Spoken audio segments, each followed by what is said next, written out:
begini ya. Bisnis franchise itu adalah bisnis yang sudah proven atau bisnis yang sudah terbukti bahwa bisnis tersebut sudah menguntungkan. Jadi kalau kita mau memulai bisnis franchise, yang pertama kita nggak harus memulai dari nol. Kita sudah memulai di angka 50%. Karena 0 sampai 50% itu sudah dijalankan oleh si pemilik bisnis ini yang kita sebut franchisor. Orang yang membeli franchise namanya franchisee. Jadi si franchisee ini menjalankan di 50% ke 100%. Kalau kita menjalankan bisnis franchise, masyarakat udah kenal brandnya kita. Jadi kita nggak perlu memperkenalkan brandnya kita kepada masyarakat. Saya kasih contoh, apa sih bisnis yang udah terkenal? Ada KFC, ada McDonald, ya. Atau kalau Indonesia ada Excelso, ada Excelso itu Indonesia punya. Nah itu orang lihat brandnya dia udah tahu produknya apa. Nah itulah kelebihan franchise. Begitu orang lihat brandnya dia udah tahu apa produk yang ditawarkan seperti itu. Dan keuntungan lainnya adalah kita akan diberikan pelatihan-pelatihan sampai kita bisa mengerjakan produk yang dijual tersebut. Gitu. Terus selanjutnya lagi tentu kita harus disiapkan nih SOP-nya. Kita nggak perlu capek-capek lagi bikin SOP. Seperti kita ketahui untuk menjalankan satu bisnis dan menjual produk pasti ada SOP-nya. Ya, ada SOP. Nah, SOP itu yang udah nggak perlu kita buat lagi. Karena sama franchisor akan diberikan pada saat membeli bisnis tersebut. Begitu. Nah, kalau yang non-franchise bukan berarti non-franchise itu tidak baik. Dia baik, tapi kita harus memulai semuanya sendiri dari nol. Nah itu dari nol ini untuk step berikutnya itu butuh waktu.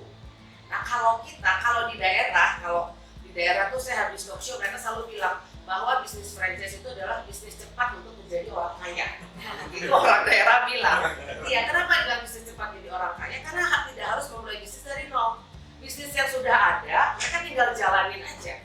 Ya kan, nah itulah cara pemikiran mereka. Nah, jadi itulah kelebihannya kalau kita berbisnis franchise. Memang ada tambahan lain adalah kita tetap harus membayar yang namanya royalty fee.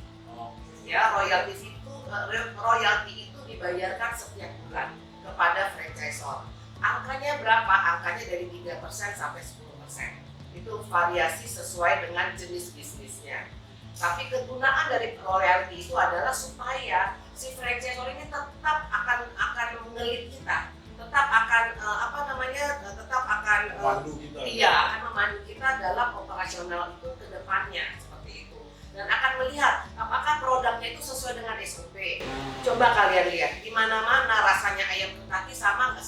Mau di Jakarta atau di Papua sama rasanya. Itulah bisnis franchise, semua satu rasanya akan sama di seluruh dunia atau di seluruh Indonesia. Yang kedua, interiornya pun akan sama, baik itu warnanya, baik itu mebelnya, ya, furniture dan semuanya. Nah itu semua sama. Nah kalau tinggal franchise artinya apa? Kita harus benar-benar branding produk kita, ya kan, atau restoran kita. Terus kita harus promosi juga yang gila-gilaan. Terus kita kalau di restoran kita harus melakukan test food. Test food itu juga harus ke masyarakat supaya kita mendapat responnya. Nah itu kan waktunya banyak.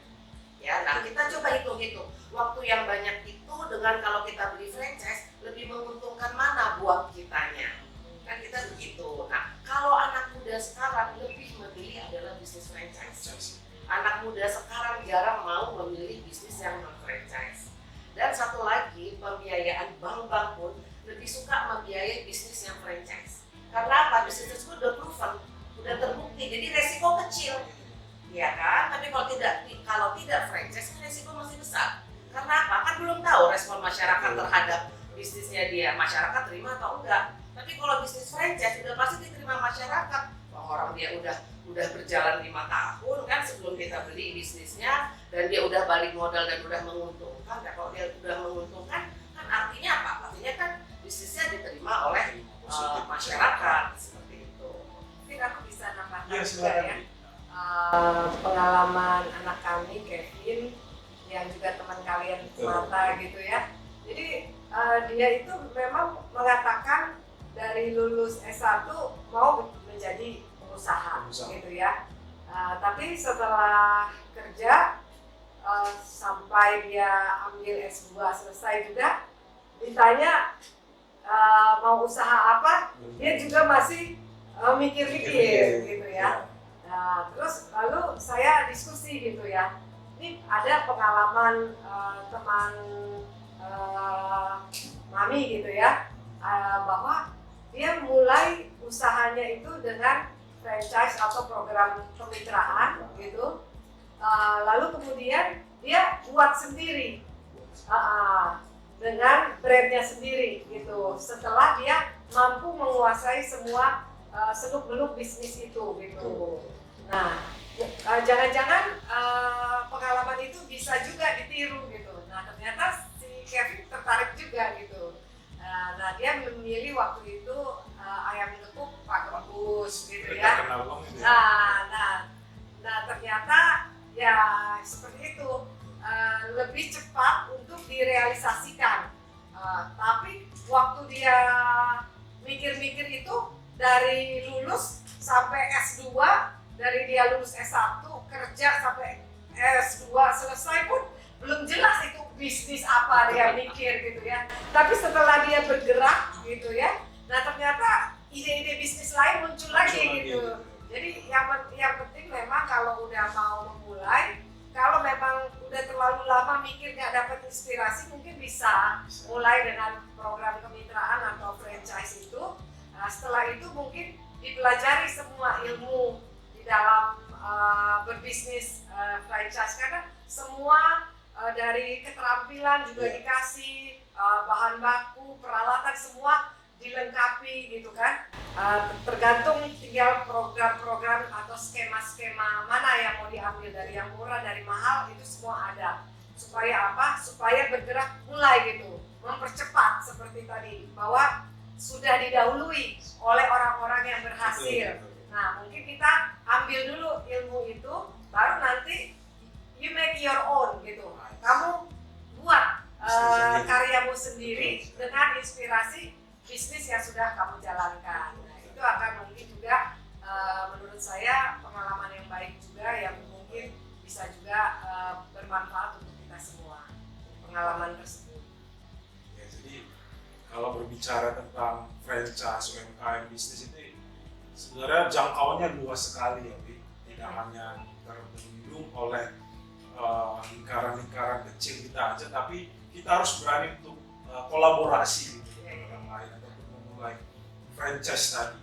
Ya, meskipun kalau kita berbicara anak muda mungkin agak terkendala dengan modal seperti itu.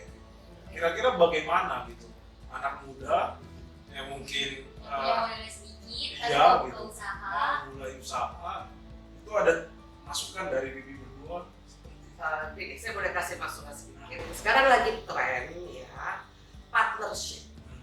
Jadi kalau misalnya ini anak muda uang nggak banyak, misalnya modal 100 juta, saya nggak punya uang 100 juta, carilah teman yang bisa jadi partner. Biasanya sekarang lagi tren tuh partneran ada 3 orang sampai 5 orang. Sehingga apa? Sehingga modal investasi tidak berat. Satu, yang kedua keuntungannya risiko ditanggung bersama. Jadi risiko lebih kecil. Yang ketiga adalah semakin banyak ownernya, nanti masing-masing owner itu akan membawa koleganya masing-masing. Sehingga itu merupakan promosi juga, marketing. Jadi kalau ada 5 owner, jadi 5 akan memarketingkan.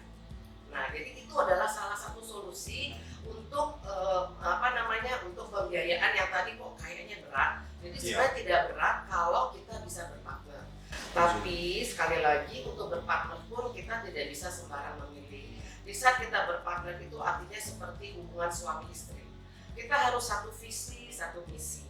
Ya, sehingga pada saat kita menjalankan bisnis itu kita bisa benar-benar sevisi untuk memajukannya.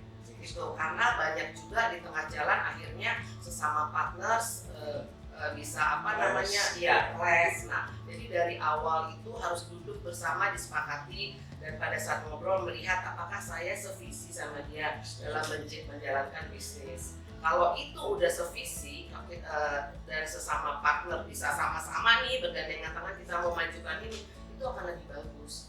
Dan resiko pun akan lebih kecil gitu, dibandingkan kita menjalankan usaha itu sendirian. Kalau sendiri, kita nanti untuk marketing juga sendiri. Iya. Iya kan, resiko juga ditanggung sendiri, begitu. Kalau ada masalah dipikirkan sendiri. Nah, tapi kalau tadi ada partner itu bisa didiskusikan bersama, cari solusinya seperti apa. Nah, itulah salah satu pembiayaan selain mungkin ada pembiayaan lain ya, ada dari bank atau dari ada yang non bank juga seperti itu. Tapi kalau mau diselesaikan secara antarkan, tidak semua orang mau ambil pembiayaan dari bank atau non bank gitu kan. Ya, solusinya adalah dengan mencari partner sehingga bisa membuat investasi modal kita jadi lebih ringan. Setuju sekali. Mungkin selain teman gitu ya, itu bisa juga misalnya keluarga juga gitu ya. Dan juga mungkin teman-teman lain juga yang istilahnya mereka itu sibuk gitu ya. Tapi kita adalah seorang yang mau usaha dan punya banyak waktu gitu. Sementara teman-teman kita punya uang tapi sibuk, tidak bisa mengawasi. Sehingga bagi dia dengan tadi kolaborasi itu akan menjadi satu bentuk yang menurut skema bisnisnya itu menjadi cocok gitu ya, karena dia punya uang dan minta dijalankan oleh kita. Nah, mungkin tinggal bagi hasilnya seperti apa gitu ya. Karena banyak juga orang yang tertarik itu. Jadi dia banyak modal. Nah, karena banyak modal, dia juga mau menyebar resiko. Nah, dia juga ingin invest di berbagai bisnis supaya dilakukan diversifikasi resiko gitu ya. Nah, kalau kita ketemu orang seperti itu juga menjadi benar-benar sumber pembiayaan yang sangat handal juga untuk bisa untuk mendukung kita memulai bisnis. Jadi pernah juga saya ada ke suatu acara lewat Zoom gitu ya.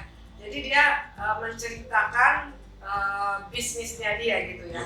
Nah, lalu dia waktu itu bisnisnya adalah kria ya, kria mebel gitu ya. Nah, termasuk keunikan di tempat-tempat penginapannya karena mebelnya itu dia desain sendiri gitu misalnya ya. Nah, itu juga saya mendengar gitu ya, kamu kurang modal nggak gitu. Jadi bukan banker yang nanya, tetapi kelompok komunitas itu yang menanyakan gitu. Terus ada yang juga menanyakan, kamu perlu bahan baku apa gitu. Jadi dengan kita punya komunitas, dengan kita membangun jejaring, itu bisa saja semua masalah-masalah kita merintis usaha juga bisa selesai gitu ya. Jadi ini hanya sebagai contoh bahwa segala sesuatu sebenarnya ada jalan keluarnya, asal kita mulai gitu ya. Kalau nggak mulai ya nggak pernah ada gitu. Seperti itu. Jadi jangan terlalu khawatir banget gitu ya. Jangan-jangan modal yang kecil itu banyak sekali orang yang mau berinvestasi gitu ya. Jadi potensinya besar gitu ya. Lalu waktu itu saya juga ketemu ada satu perusahaan inkubator UMKM. Nah, dia juga membangun skema, dia akan melihat produk-produk UMKM yang kualitasnya bagus, gitu ya. Waktu itu dia kasih contoh, dia menemukan UMKM ini punya bisa membuat cendol yang sangat enak, katanya cendol sangat enak. Nah, dia mau mengembangkan ini, tapi di satu sisi dia juga ingin mempertemukan UMKM ini dengan anak-anak muda yang bisa melakukan pemasaran gitu ya. Nah, maksudnya nanti ini dikawinkan, dilatih sama dia. Nah, kemudian nanti diharapkan ini bisa berkembang bisnisnya ini. Jadi masalah permodalan bisa juga dicarikan oleh program inkubator ini. Nah, program inkubator ini mungkin bisa dapat saham berapa persen, nggak banyak dia minta gitu ya. Tetapi yang tadi itu anak muda yang tadi mungkin mau berbisnis bisa juga tersolusi gitu produknya dipertemukan dari produk UMKM yang sudah bagus, dia dilatih untuk melakukan pemasaran dan kemudian dilatih juga untuk mungkin bisa mengembangkan usaha ini, buka cabang di mana-mana. Karena bisa saja kalau UMKM yang hanya bisa produksi, dia tidak mampu melakukan pekerjaan pengembangan dengan manajerial yang mungkin menghandle beberapa outlet gitu. Tetapi kalau anak muda yang potensial, menurut mereka kalau mereka latih mungkin bisa gitu. Nah itu juga bisa menurut saya salah satu bentuk juga di mana anak muda ini kalau ketemu perusahaan inkubator yang seperti itu, ya itu juga bisa menjadi peluang dia dapat pembiayaan sekaligus dapat bisnis.